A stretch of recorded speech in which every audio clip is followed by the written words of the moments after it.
Okay, folks, good morning. Let's go ahead and get it started. Do we have any questions? All right, I don't know why we have less and less students attending the class. I'm surprised it's not an 8 o'clock class. I don't know how late you guys are staying up every night. Just go to bed a little earlier. And believe it or not, you're going to be cursed like me. I used to go to bed when I was single, like around 2 a.m. or 3 a.m. Now we have a baby, and she gets up at 6 o'clock, so I have to go to bed around like 10 o'clock in order to be able to get up at 6 o'clock. All right, so we are still in chapter 7. Hopefully we are going to wrap this up. And by the way, we have a quiz next week on Tuesday, and the material that is going to be covered in the quiz is topologies, the isolated DC to DC converters, topologies such as the flyback topology, the forward topology, the push-pull topology, the full bridge, the half bridge, all of these topologies that have a transformer in them. Excuse me. So let's go through what we have covered so far as this chapter is concerned. First, the book talks a little bit about a transformer, a model for a transformer, the equations that govern the operation of a transformer. And by the way, the most important model parameter that we care about in a transformer is just the magnetizing inductance. So the first topology that we covered was the flyback topology. Here we have it over here. And all you have to pay attention is you have to pay attention to the fact that this dotted node over here is up there and the other dotted node is down here. It's kind of like a reverse kind of a thing. As it turns out, this converter operates like the buck-boost topology, and the voltage transfer ratio is something like this. So there is D over 1 minus D appearing, which is what we had also for the buck-boost. We have the number of turns of the transformer appearing as well. So you have this extra degree of freedom by selecting the number of turns.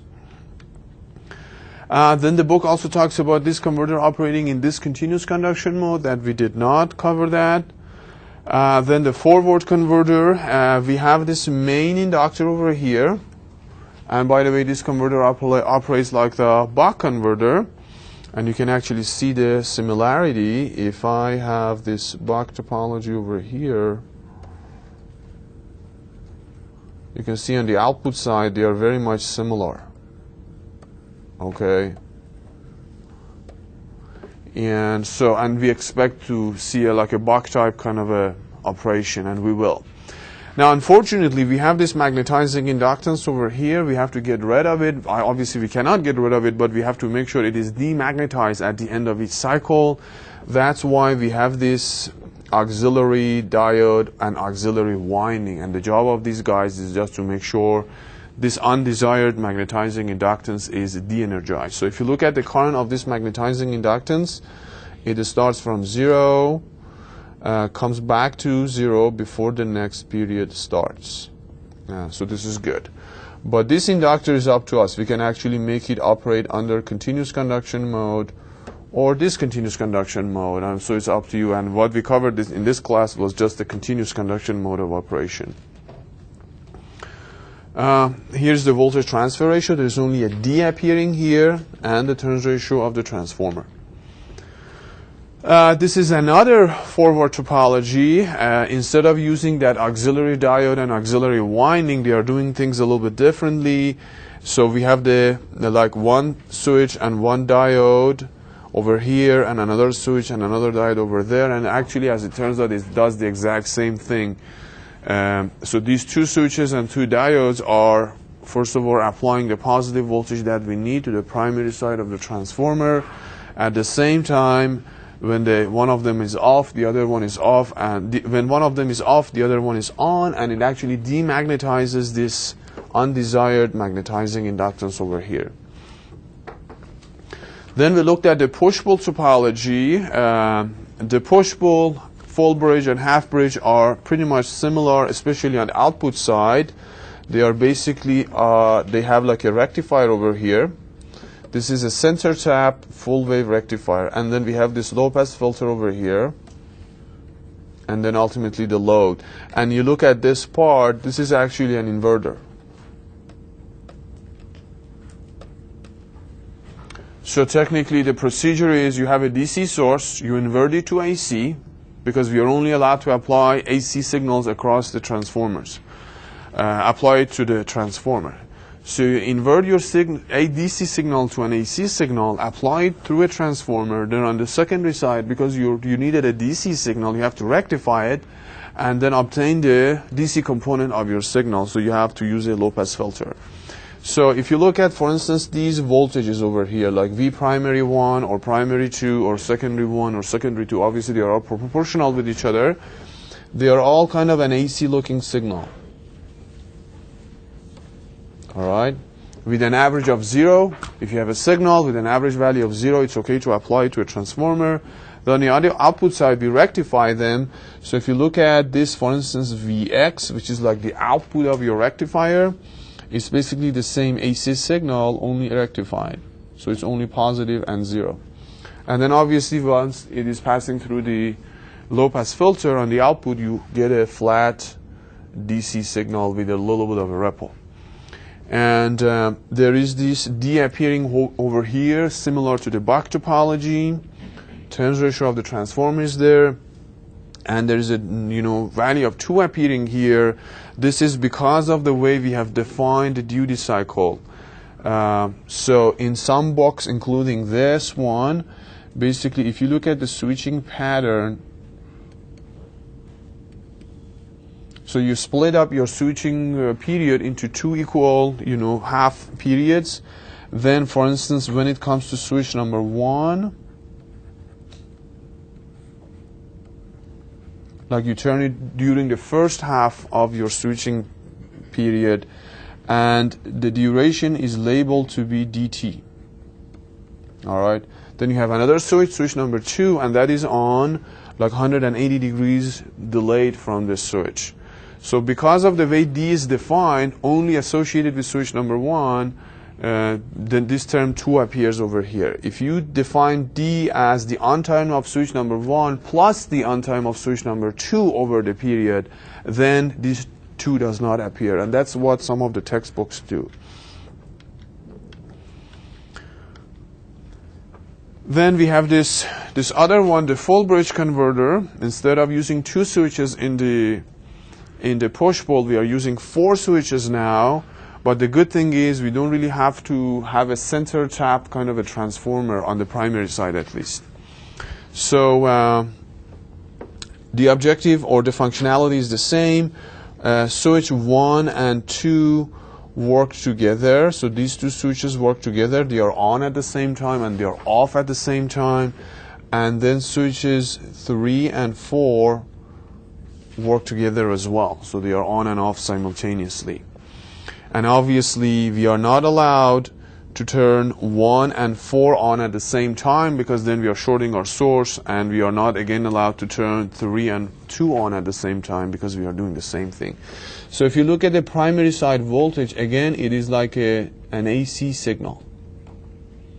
So it's kind of you're inverting your DC source to an AC signal, then you transfer it through the transformer, and then you rectify it.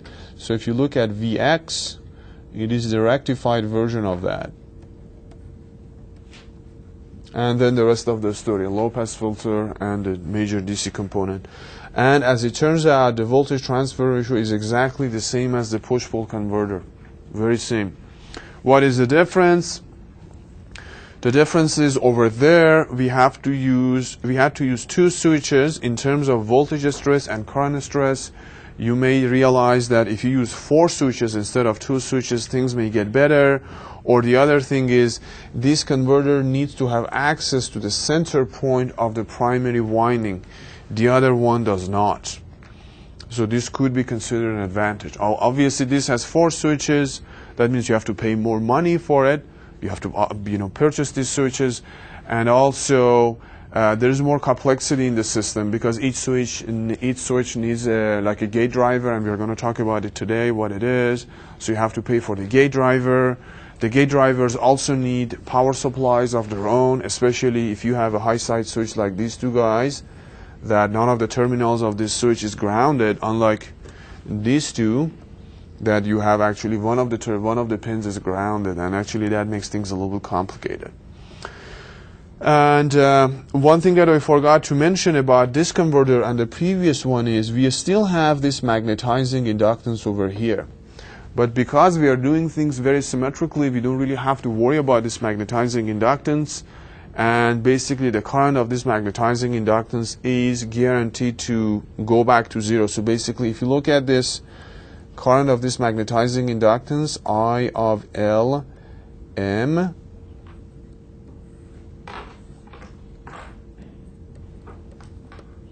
when you turn, for instance, switch 1 and 2 on, it rises.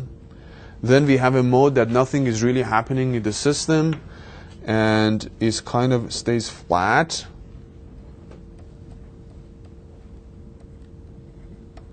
Then when you turn S3 and S4 on, this current falls back to zero,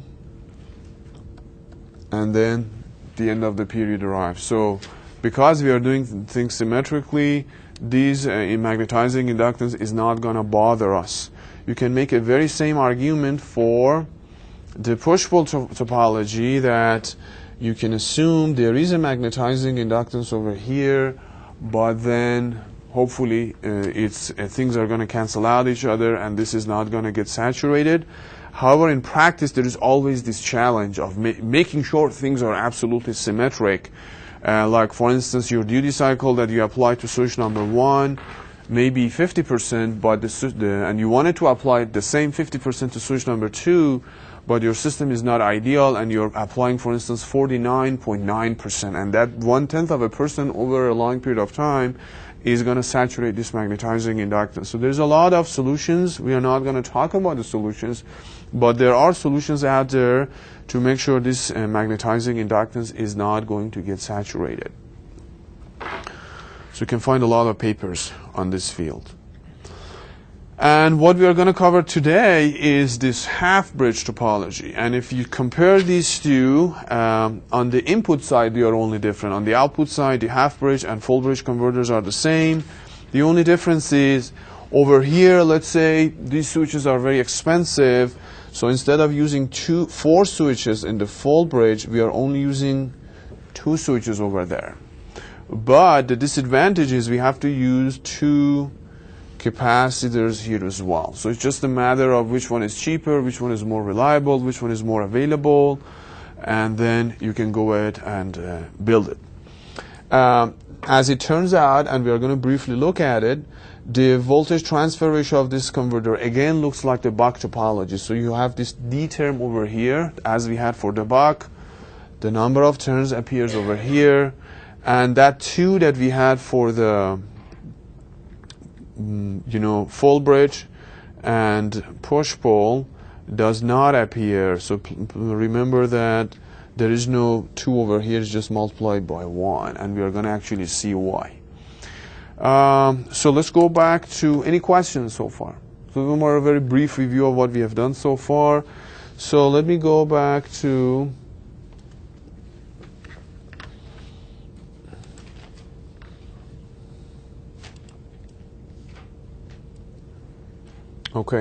half bridge converter. And by the way, the reason that these guys are called the bridge converters is because of their primary side winding kind of a thing, which looks like an H bridge. So if I want to redraw the full bridge over here,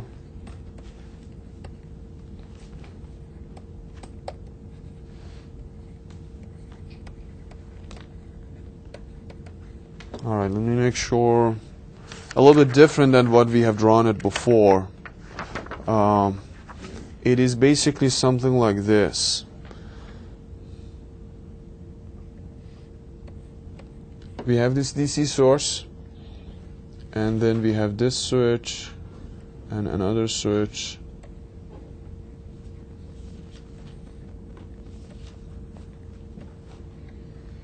All right, so this is actually your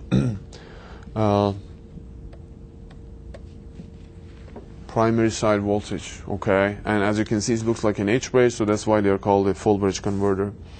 And if you draw it this way, I'm not going to draw the secondary side. If you draw it this way, and if you label this to be switch number 1, switch number 2, switch number 3 and 4.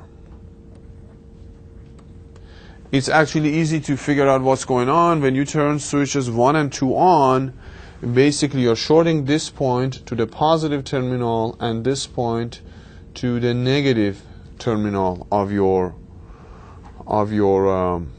source. All right, and if you turn 3 and 4 on, you're doing the opposite. So that's actually how you're looking at your primary side voltage, and it looks like positive sometimes, 0, negative sometimes, and then 0. All right. Now, the half bridge does almost the same thing, but gets rid of 2 of the switches. So if I want to redraw this, let me create some more space. You can argue that you can do the same thing by doing something like this.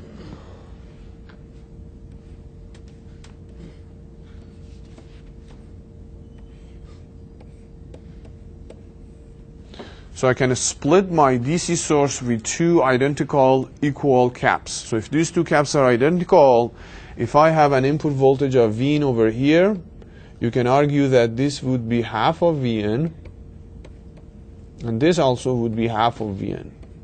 So you're kind of splitting your source, your DC source. And the rest is the same. So I will just label this to be let me do it a little bit differently.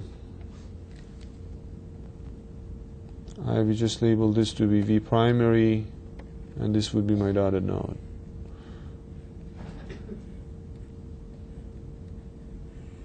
All right, so this is your half bridge.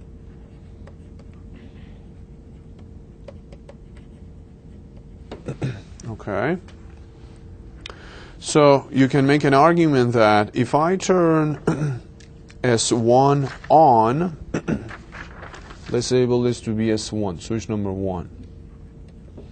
If I turn S1 on, I am providing a short circuit path from this point to here. So if you look at the primary side voltage, it is equal to the voltage of the top capacitor. So let me just draw it.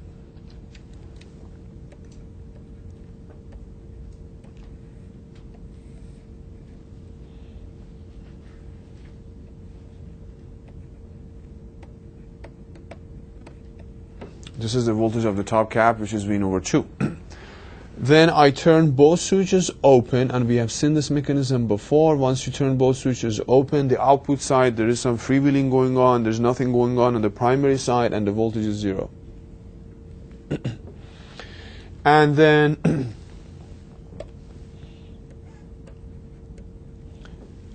after the second, or once the second half of the cycle arrives, I can turn S2 on. So if you see, once I turn S2 on, you can see that I'm I'm kind of providing short circuit path between the positive side of VP to the negative side of my second or the lower capacitor. So VP will be the negative of the voltage of the second cap, which is negative Vn over 2.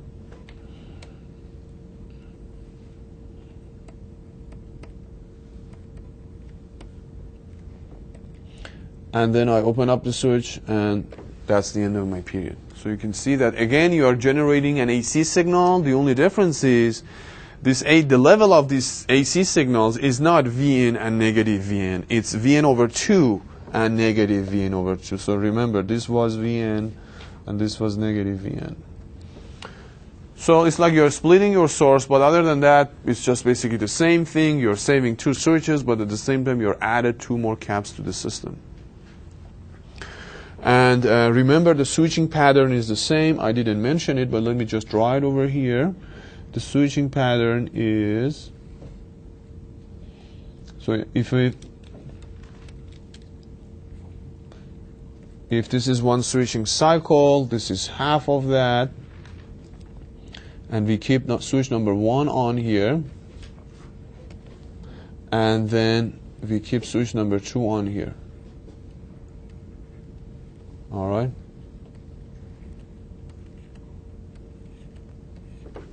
All right. So the switching pattern is the same. In the beginning of the first half, we turn this first switch on and we keep it on for duty cycle times T. T being the switching period. Then we turn the switch off, some freewheeling action going on the secondary side, VP will be 0, and then as soon as the first half of the cycle starts, we turn the second switch on, and then again we keep it on for DT. All right.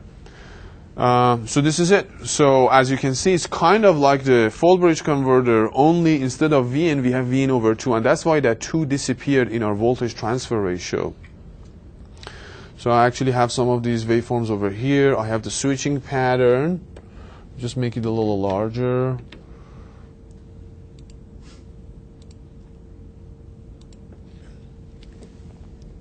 First of all, you can see that the secondary side is exactly the same. It's just a center tapped, full wave rectifier, and a low pass filter, and our load. And the switching pattern is the same as I just described. And remember, duty cycle, based on the way we have defined it, it varies from 0 to 50%. And if you look at the primary side voltage, it's an AC signal with levels at positive Vn over 2 and negative Vn over 2.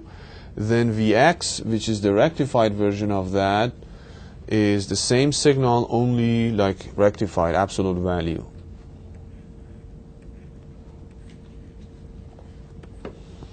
And obviously our level has changed. Before it was only Vn over 2, now it's Vn over 2 times the number of turns of the transformer. So it's Ns over Np times Vn over 2.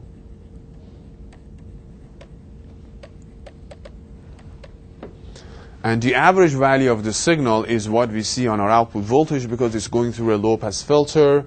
So average value of Vx is the output voltage, which turns out to be, if you take the average value of the signal, it turns out to be Vn over, okay, let me write it, Vn over 2 times D times Ns over Np, and these 2's are going to cancel out each other, so V out will be, or V out over Vn will be D times Ns over Np. All right, so this is how you do that. Again, you don't have to worry about this magnetizing inductance that we have, because we still have this magnetizing inductance over here, Lm, and because you're doing things symmetrically, it's not going to get energized or de-energized, so you don't really have to worry about that. So these converters that have more than one switch are preferred when it comes to higher power applications. By higher power, I mean, for instance, I don't know, 300 watts and above, like 300 watts to 1 kilowatt. If you have an application using a, for instance, buck converter may not be advisable because you only have one switch and one diode. There's too much stress on that switch and diode. So you prefer to go to after topologies like full bridge, half bridge, or push pull that can split the current stress among the 2 switches, or even sometimes the 4 switches that they have. Other than that, it's the same, or sometimes you really need to have isolation. Obviously, you cannot use a buck converter and expect isolation, but over here in this converter, we can provide isolation. All right, any questions? So we briefly covered the half bridge. Also, half bridge is also included in the quiz that we're going to have next week. And now, if you look at the book, all right, so this is again the discussion for the half bridge. Oh, and by the way, one thing that I forgot to mention is you're allowed to split your DC source. Like here, we split it with C1 and C2, assuming that C1 and C2 are relatively large caps, and they are, in terms of value, they are the same. You can split them, and in this case, it is true as long as, as long as the current that you are drawing from this node that is connecting the terminals of these 2 caps, the negative terminal of this cap to the positive terminal of this cap, this node over here, as long as this current on average is 0, the splitting is going to work. Otherwise, it's not going to work. And if you do the analysis and measure this current, it actually has an average value of 0. So this splitting works.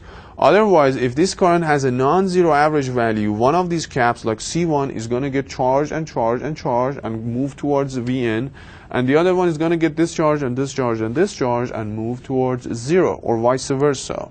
So in order to really have the voltage of this node to be Vn over 2, you got to make sure the average current that you draw from that node is actually 0. On average, it should be 0. So just a note to remember. All right, then the book continues some topologies that we are not really going to study in details. For instance, a current fit converter. As you can see, it's almost, this one looks a lot like the push-pull converter. The only difference is we have added some external inductor over here. So instead of feeding our system with a voltage source, if this inductor is a relatively large source, you can argue, if it is a relatively large inductor, you can argue it behaves more like a current source. So you're actually feeding your system with a current source. The things are going to be the same, just a little bit different. So like if you, for instance, need more filtering on your input current waveform, this would be a better topology. The other one that we talked about before was, in most of these applications, because you have this transformer, you can more than one secondary winding, and therefore you can have more than one output. Like in this particular case, we have this flyback converter, we have secondary number 1 over here, and repeated the same thing, secondary number 2, in order to have two independent, isolated outputs, Vout number 1 and Vout number 2, and they don't even share the same ground, which is good in most applications. All you have to do is, in terms of adjusting the turns ratio, in terms of adjusting the value of Vout 1 with respect to Vout 2, is selecting the number of turns over here with respect to the number of turns over here. So for instance, if your secondary number 2 has 3 times as number of turns with respect to second number 1, then your output number 2 is 3 times larger than output number 1. So if you have a circuit that you need 5 volts and 15 volts, or even positive 15 volts and negative 15 volts and things like that, they are totally doable. Another example here, same concept applied to the forward converter. Again, 2 outputs, 2 independent outputs. Then the book talks a little bit about power factor correction.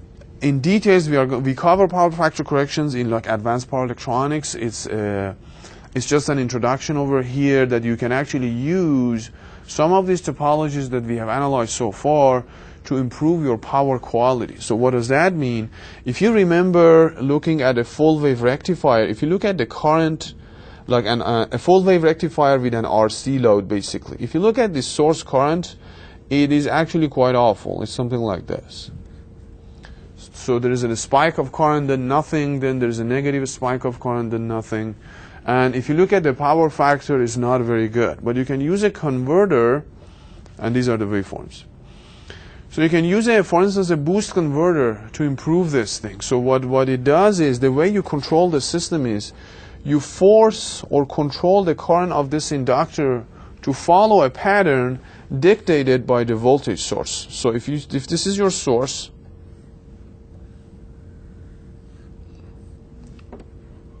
all right. So remember, ultimately, we want to draw a current from this source that is, let me see if I can change the color over here. I have never used this before. Arrow option, automatic, I don't know. What is this? Never mind. All right, I guess we are stuck with red because I don't know how to change.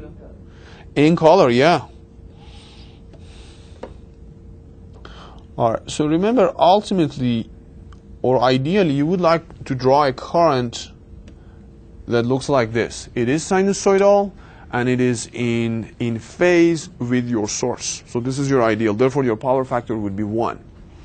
Now that you have this, configuration like a boost topology, as you see over here, this is your boost topology. You can actually do that. All you have to do is just cascade this boost with this full bridge rectifier. And remember, in all these converters, when we turn the switch on, the inductor current rises. and when you turn the switch off, the inductor current falls. So this is a good idea to keep in mind, and I can do it over here and say, okay, so I can do it this way. Let me get another color. I hope it's visible. So I turn the switch on, the inductor current rises. Then I turn it off, it falls. I turn it on, then turn it off. Turn it on, turn it off, turn it on, turn it off. So you can see that you can create a current that is not exactly sinusoidal, but is very close to a sinusoidal waveform. So using these electronic converters, you can achieve very high power factor, basically, values. So this is actually an example that your inductor current looks like this. It is not exactly sinusoidal, but as you can see, there is a major envelope going on that is actually very similar to a sinusoidal pattern. So this is like just a brief introduction of power factor correction using power electronic converters, which is by the way called active power factor correction, as opposed to passive using just inductors and capacitors. And you can also do it in discontinuous conduction mode. So again, this is the current of the inductor, rises, falls, rises, falls, rises, falls. But if you see, it has an average value of kind of a sinusoidal signal. So you can also use discontinuous conduction mode for power factor correction as well.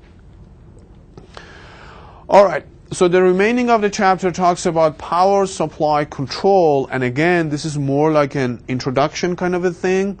You can actually have a 3 credit hour course just dedicated to this power supply control, how we model a converter, how we control a converter. And part of this will be covered in like advanced power electronics. Part of it will be covered in the power electronics lab, WE354. If you are interested, you can take it next semester. It's 2 credit hours. And part of it will be covered in another course that we have, which is called Power Converter Modeling and Design for WE454, which Dr. Kimball teaches that. So it's honestly an art, and believe it or not, by the knowledge that you have so far, you cannot really directly go to the lab and build a converter. You just know how to analyze a converter yet. You don't really know how to build one. So what we are going to spend, what I'm going to do today is just give you an introduction of how to build a converter. It's a very, very, very brief introduction. And technically, you can talk for hundreds of hours of how to really build a converter. So it's a very simple and yet artistic kind of a procedure. But there are so many resources out there. Unfortunately, you cannot find a very good book which describes that. Although there is, I think, a cookbook or a handbook published many years ago that briefly talks about it. But the best source to find information is the application notes of the chips that some manufacturers build, basically. So there are manufacturers that build chips that basically includes most of the control functionality that you need. You can buy, I don't know, $2 and get one of those chips. And because they want to sell their product, they also give you a bunch of documents, which is called the application note. And for instance, in there, they give you some design examples on how you can build a converter. So the best place to find information is those kind of places. All right. So let's see what this is all about. And let me see. Let me just so I can get out of here. So let's say your objective is control I don't know, DC-DC converters.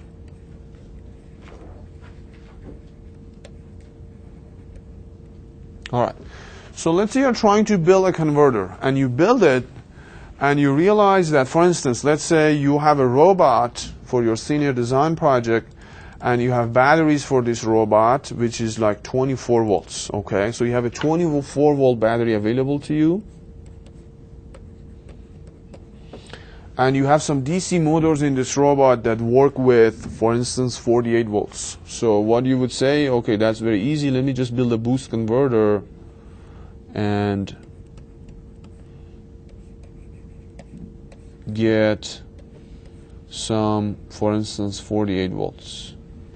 And then you have some sort of a load here.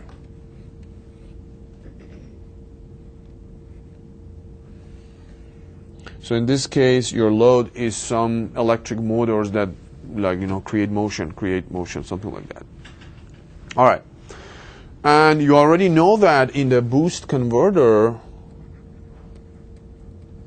assuming that it is operating under continuous conduction mode, V out over V in is 1 over 1 minus D. So you just do the math and see, okay, your output is 48, your input is 24, so D should be 50%. So you, for instance, create a, I don't know, using, for instance, this 555 timer or whatever, you create some sort of a signal that has a particular frequency of, for instance, 100 kilohertz and has a constant duty cycle of 50%. And you apply that, but unfortunately you measure your output voltage after you build this and you realize your output voltage is not 48. It's a little lower than 48. Sometimes it's not a problem. Like your DC loads, the motors that you're using don't care if you're applying 48 volt to them or 46 volt to them. It doesn't matter. But in some applications, the regulation in the output voltage is very, very, very important. You are sensitive even to 1/10 of a volt. So let's say we are looking at that application, that you really want to have a very accurate and absolute value of 48 volts. So if you build this converter, you realize that V out is not 48, is a little less than that. There are explanations for that. For instance, this equation was obtained under ideal circumstances. I assume that my inductor does not have any internal resistance. My diode is ideal, but in practice, if the diode is on, it exhibits some voltage over here. I assume that my switch is also ideal, but if in practice you realize that your switch is not ideal, and it exhibits some, if it is a, for instance, IGBT, it exhibits some constant voltage there. So because of this non-ideal effects in the system, you realize that your duty cycle should be a little bit more than 50%, maybe 52%, maybe 53% to give you the 48 volts that you need. So ideally, for instance, V out over V in should look like this in an ideal case, but in reality you are actually a little bit far away from it. Something like this, real. All right. So you know that your duty cycle should be around 50%, but a little bit more than that to compensate for these non-ideal effects. And this is okay. So you may actually manually adjust your duty cycle, and you realize that at duty cycle of 53%, I can achieve 48 volts, and that's good. And you preset your duty cycle to be 53%. But this only works as long as everything is constant, nothing has changed. For instance, you're running this from your batteries. And the voltage that you get from your batteries is not always 24 volts. It depends on the state of charge of your batteries. For instance, it could go down to 22 volts if the battery is getting discharged, or when the battery is fully charged, it could be 26 volts. So as you can see that because your input voltage changes, just presetting the value of your duty cycle is not going to help you because the system is changing, or sometimes your load is changing, and because of aging, maybe the internal resistance of your inductor is going to change and things like that. So you cannot preset the value of the duty cycle to a particular value and hope that it is always going to work for me. So what you got to do is use the feedback theory. I don't know how familiar you guys are. Courses like 231 talks about that. So if you haven't 231 yet, you don't really have to take it. It's like an elective here, but it's a very, very important and useful course. So please do yourself a favor and take it. So let's talk about that. So talk about feedback here. So the whole theory of feedback is you measure your output voltage and compare it against a reference, and they make decisions based on that. So in this case, what we got to do is, so let me redraw this.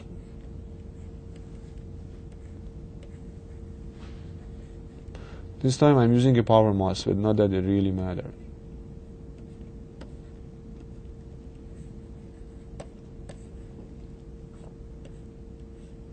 Okay, and I'm modeling my load just with a simple resistor. In most cases, it may not be a resistor.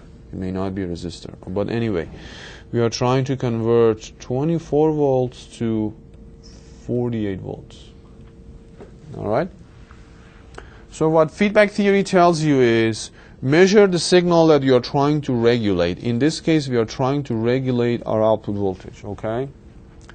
And by the way, this is our ground. Okay. Measure the signal that you are trying to regulate. In this case, it is our output voltage. A very simple way of measuring the voltage is just using, resistor division. So I just use two resistors to measure my voltage. And these resistors are very large compared to my load, because if they are small, then these resistors are going to be behaving like a load and dissipating heat. So let's say you use, 10 kilo ohms over here and 50 kilo ohms over here. All right. So again, on one side, you don't want these resistors to be too small, because if they are too small, they're going to dissipate a lot of energy. On one side, you don't want them to be too large, like in the range of mega ohms, because if they are too large, then they're going to capture a lot of noise. So 10 kilo ohm is a good range. So by this simple trick, you realize that the voltage that you read here is, oops, I did it the other way around. This should be 10 and this should be 50. Okay. So this is 10 over 10 plus 50 times 48. So it's like 1/6 of your 48 volts, which is about 8 volts, right? So you can easily basically step down your 48 volts to an 8 volt signal. Now the question is this 8 volt too much or not? It depends on the voltage level of your controller. If your controller is being supplied, for instance, or basically the chip that you use, if it is being supplied by, for instance, 20 volts, 8 is smaller than 20, so you can actually handle it, but sometimes you cannot. So that's why maybe 10 kilo ohms is too large. Maybe you should use 5 kilo ohms. All right, so you get 1/11 of your voltage. Or in general, I'm just going to label them R1 and R2. So I just gave you some numerical examples, but anyway, let me just call them R1 and R2.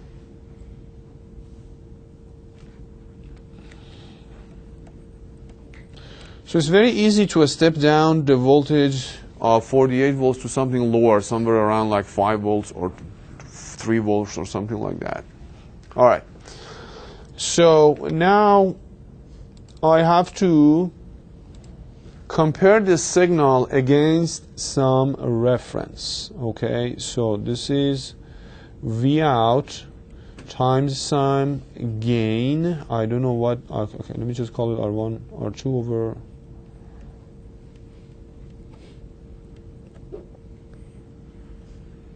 All right, and then you compare it against some reference. Okay, when I say comparing, it means using an operational amplifier.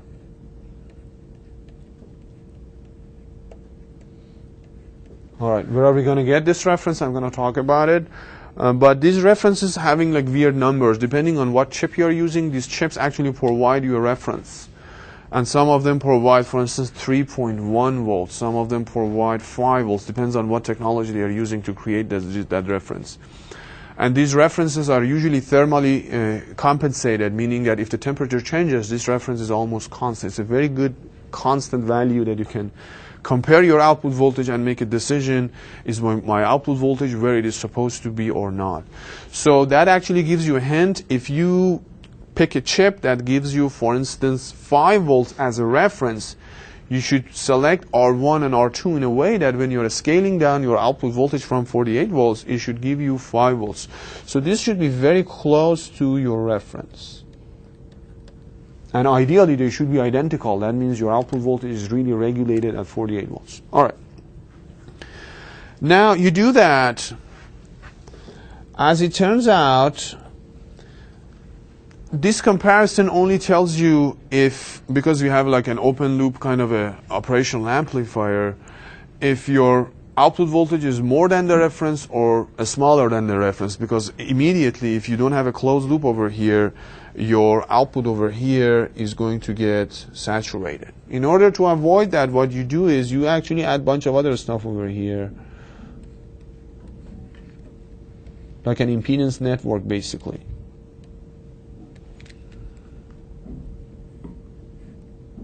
All right, something like this. All right. Now, what exactly is this impedance network? Or how do we come up with it? That's the topic of like 5 lectures in advanced power electronics, something like that. But I'm just going to give you some examples. So just one example would be something like this. Let me just give you an example. One example could be just a simple resistor for your ZI, Z highlighting impedance basically. And 1 cap, okay, something like this. So if you go back to circuits 2, using operational amplifiers, you can implement any kind of transfer function that you want. And most of the times in these cases, we are looking for a transfer function that behaves more like a low-pass filter, but at the same time, it has a very high gain at low frequencies, like a DC frequency. Your gain should be infinity. And so in general, you can actually argue that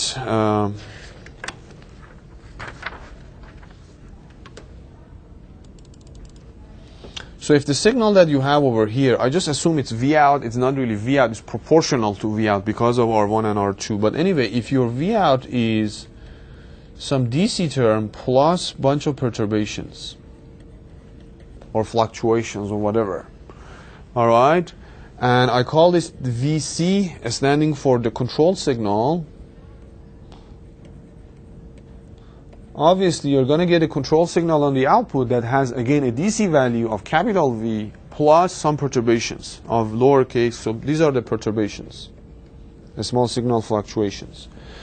So going back to circuits 1, and if you do an AC analysis, you would realize that in the Laplace domain, you're looking at such transfer function, negative of ZF.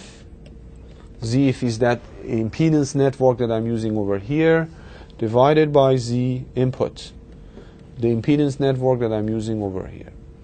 All right. So choosing an impedance network for ZF or ZI gives you a particular transfer function that you would like to see. An easy way of imagining this transfer function is just an integration block. It just integrates the difference between V out and Vref. If V out and Vref are the same, the output of the integration, there is no difference between them. The output of this integration will be just a flat line. If V out turns out to be greater than Vn, the output of this thing rises.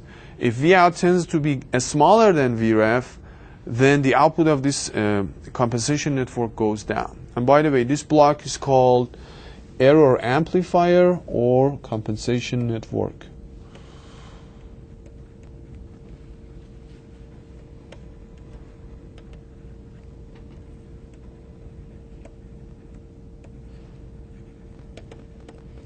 Compensation network.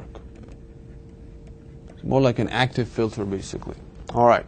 So again, an easy way of visualizing this thing is, it is more like an integration block that integrates the difference between V out and Vref. If they are the same, there's 0 to integrate, therefore the output is constant, Vc is constant.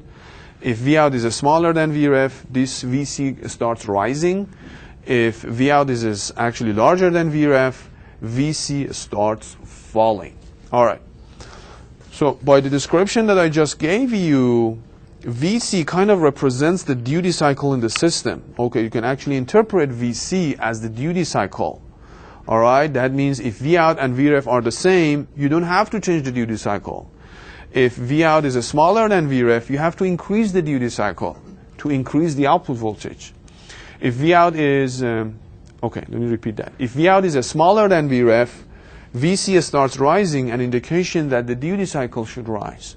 If V out is smaller than Vref, VC starts going down, which is an indication that the duty cycle should go down. All right.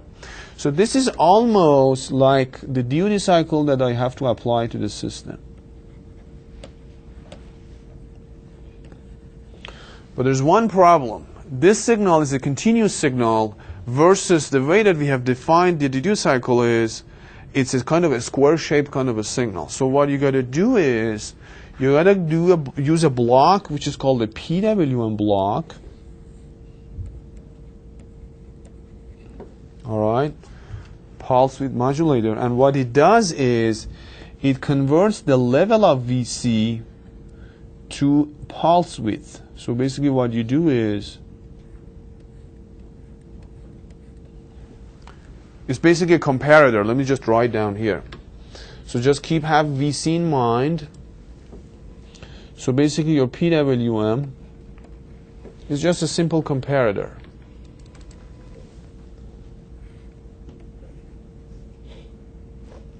All right.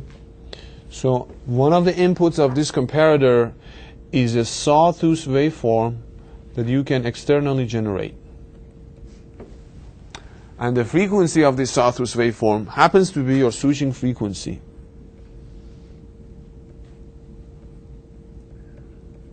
And we will talk about how we can generate this. All right. And this is usually variable, like between 0 and 5 volts, kind of a thing. So it's like a repetitive sawtooth waveform, just going from 0 to 5 and then jumping back to 0 and again ramping up. And then on the other input we have VC.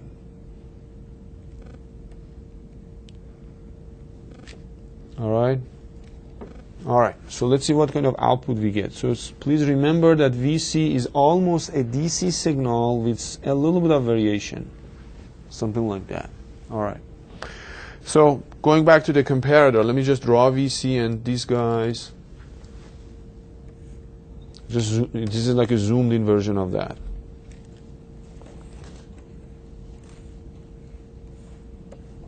So this is the sawtooth waveform that goes to the negative terminal, and this is VC.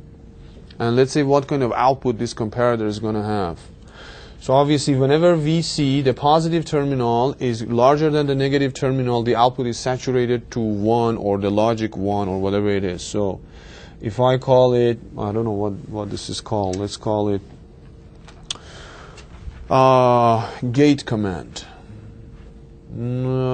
Let's call it, look at my block diagram, see what I've called it.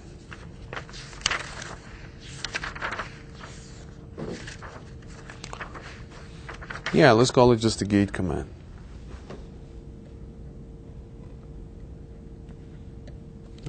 Switch command.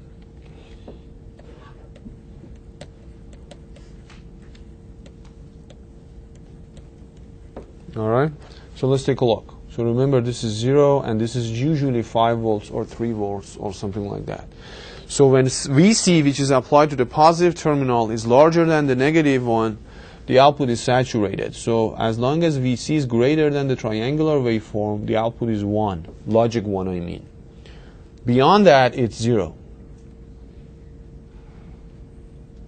Okay. Then again here, it's 1 up to this point. Then it's 0. Then it's 1 again, then it's 0. All right.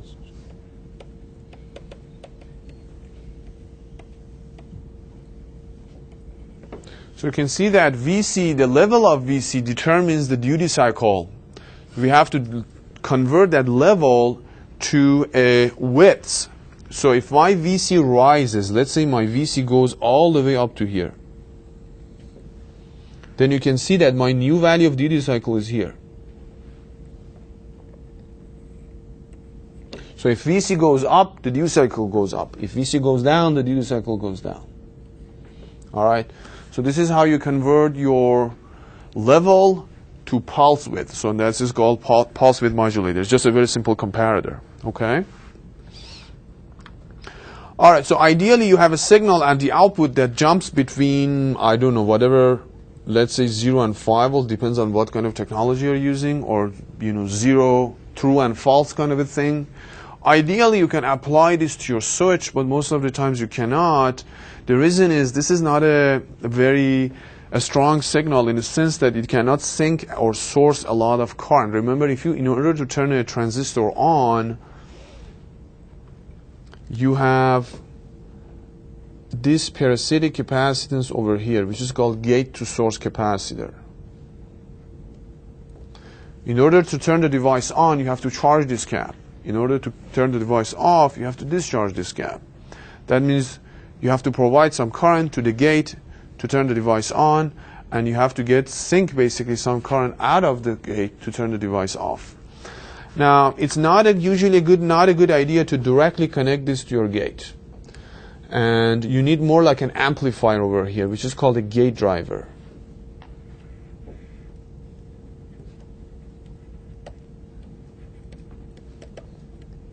All right. So what gate driver does is it looks at the analog input of this analog input over here, generates the exact same signal, but this signal or this output has higher sinking and sourcing capabilities. And now you can directly connect this to your gate.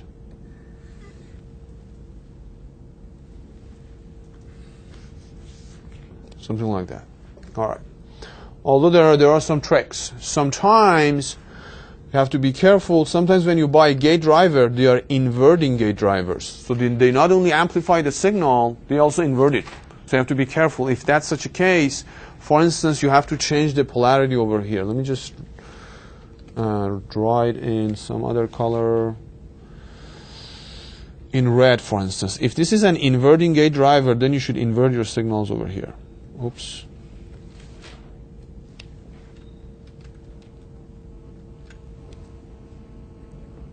All right. So some inverter gate drivers that you buy, they are by default inverting your signal. The other thing is, remember, all of these components that I'm drawing over here, they are analog circuitry, and they need a power supply and a ground. All right. And this ground that I drew here could be, and actually should be, the same ground that I drew here. All right. So technically, I drew a boost converter, and the good thing about the boost converter is the source of the transistor is already grounded, so it's really easy to turn the gate on and off because you just have to create a signal with respect to the ground. However, you may be working with the buck converter, and if you look at the buck converter, things are a little bit more complicated.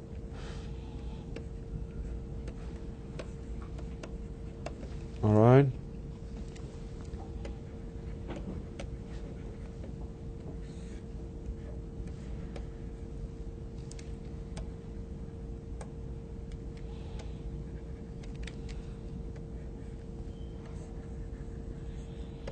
So if you look at the buck converter, this is your gate, drain, and source.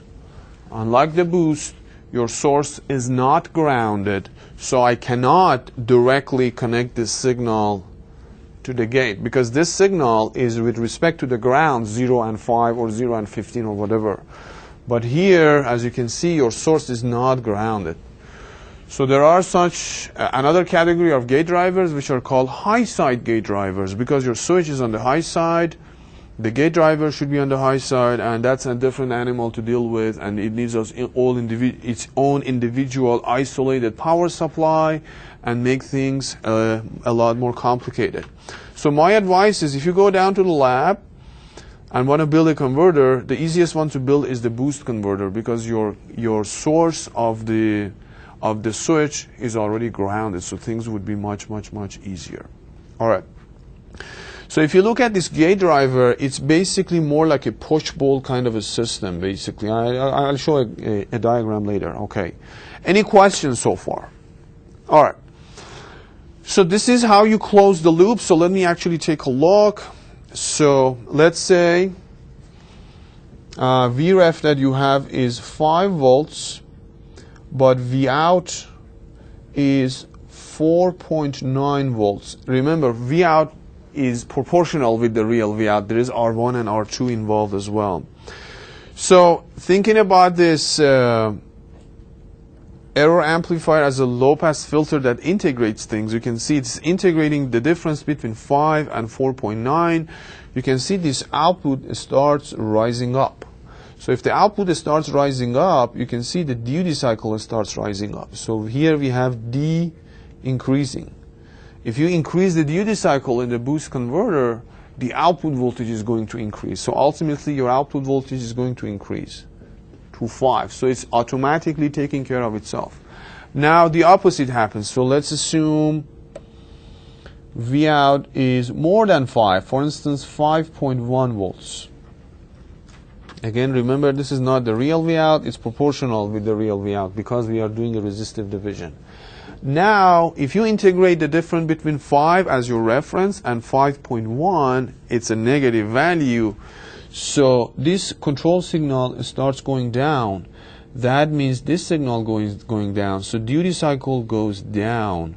And in the boost converter, if you reduce the duty cycle, your output voltage is going to go down. So ultimately, it's like a feedback kind of a thing. If the output voltage is not where it is supposed to be, it makes continuous corrections to adjust it to the 5 volts that you would like to see. All right. So a little bit of feedback. If you are not familiar, 231 would be a good place to start. And Power Electronics Lab would be a good place to actually see this system working. You really build that.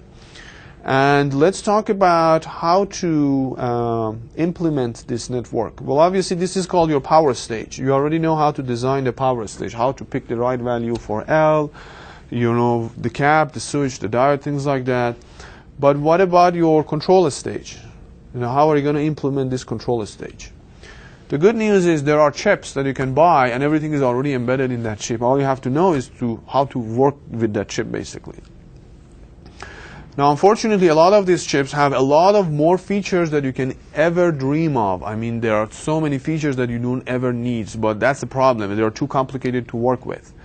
So my recommendation would be find a chip that doesn't have a lot of luxury items. You know, it's like driving a fancy car versus driving a very simple car that you know what's going on, and you can easily turn the AC on and off instead of spending 10 minutes finding out how to turn it on and off.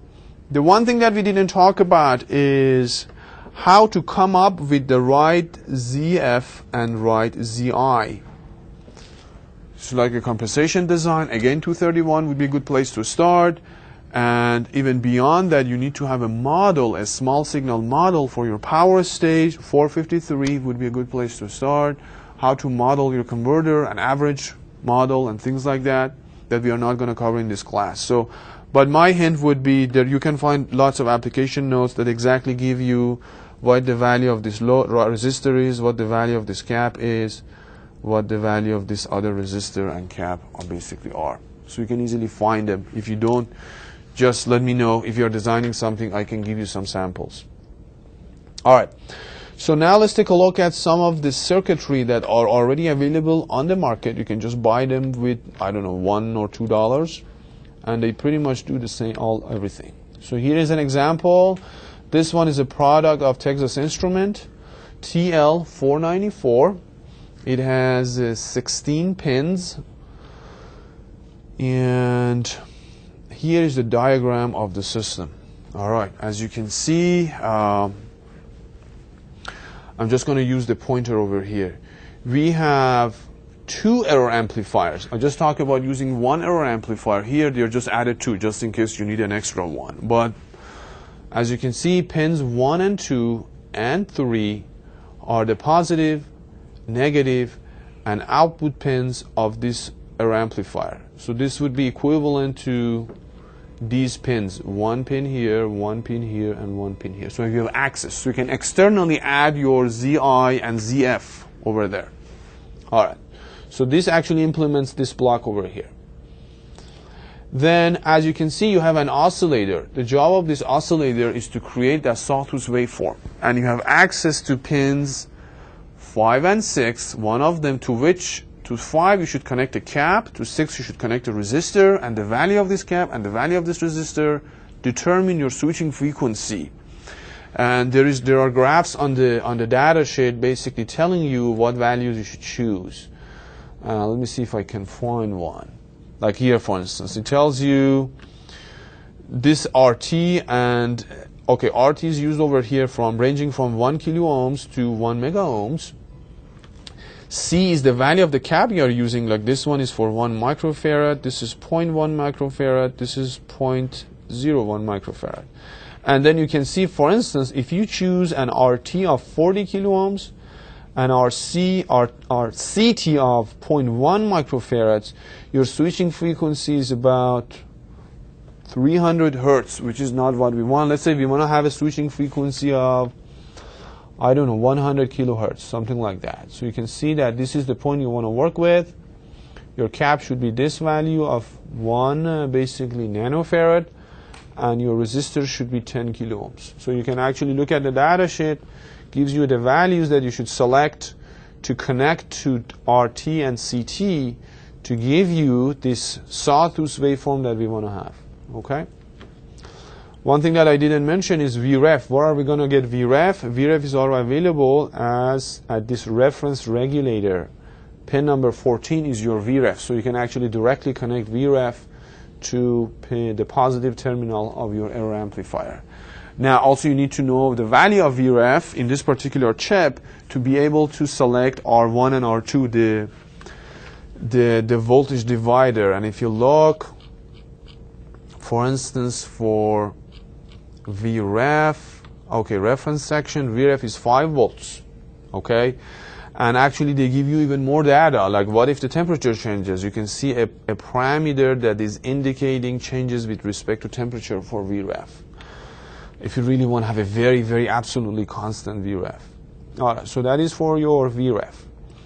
Then the rest of the stuff are happening internally. So remember, the output of this error amplifier goes to a comparator to which the output of the sawtooth waveform is actually applied. So this is actually your PWM comparator that I actually had over here, the PWM comparator.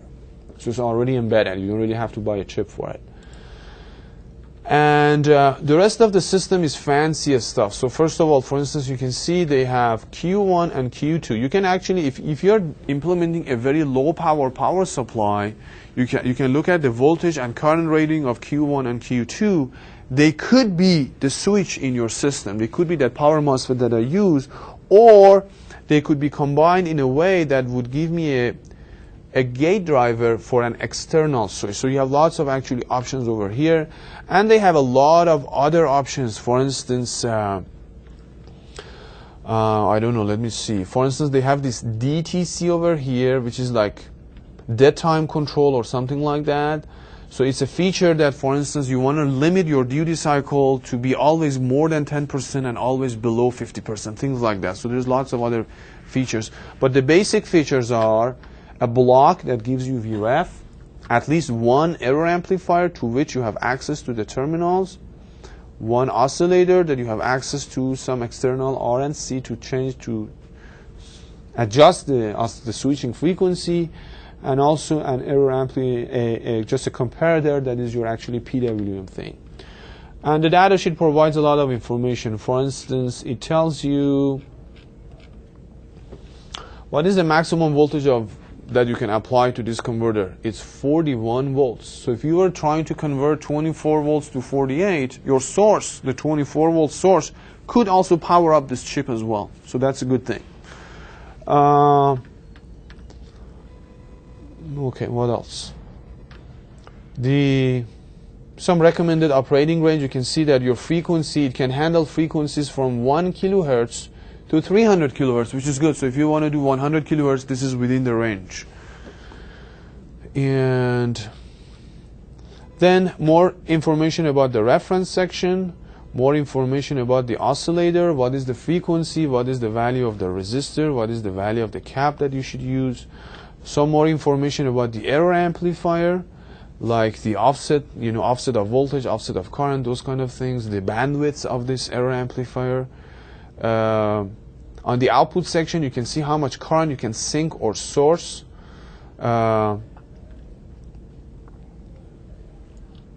And again, there is a dead time control feature that you may not need, and lots of other features. I don't want to spend a lot of time on this. So this was a simple version, and then I have a sample of a more, actually a fancier version. And this is again a TL product, Texas Instrument product, and here is the block diagram. Actually, it's not as fancy as I thought it would be, but you can identify the same building blocks. There is an error amplifier here. There should be an oscillator somewhere. Here's your oscillator. Gives you this triangular waveform. There is a block that generates a reference voltage. In this particular case, they have internally connected the output of this block to the positive terminal of your error amplifier, and your reference voltage is only 1 volt. So if you have a 48 volt output, you have to step it down to only 1. And then there is this PWM comparator that on one side, I'm sorry, this is your PWM comparator. On one input you have the output of your error amplifier, and the other input is the oscillator output. And there's a third input which is externally could be controlled or actually being controlled through this. So this is like, again, an extra feature.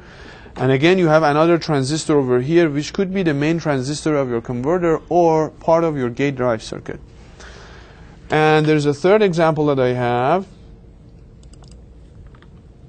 So this one is by On Semiconductor, and let me see if I can get a block diagram. Okay, here it is. So again, you can see they are using 2 error amplifiers over here. There is an oscillator to which you connect a resistor and a cap. There is your PWM comparator over here, and again some internal resistance that could be used as a gate drive circuit or the switch of your basically converter. So for a product like this, you can actually find an application note in which the design, there is some sample design you can actually look at. And some of them have extra features. For instance, I have some under voltage lockout. This is a feature that if your input voltage is below a particular value, the chip shuts itself down, something like that. So it's sort of like a protection kind of a thing. For gate drivers, for the block that we need to use here, the gate driver, sometimes it's embedded in your chip, sometimes it's an independent chip. So let me show you an independent example. Here it is. All right, let me make it a little larger. So this is by Fairchild, and it's a single gate driver. It's called a low side, meaning that you can only use it for the buck converter. You cannot, actually you can use it for the boost, but you need to have some sort of an isolator. And it says it's a 9 amp thing. That means the peak value of the current that it can provide, it's 9 amps, which is relatively high. That means that cap in the from gate to source that you have to charge and discharge, you can charge and discharge it very quickly with an impulse of 9 amperes.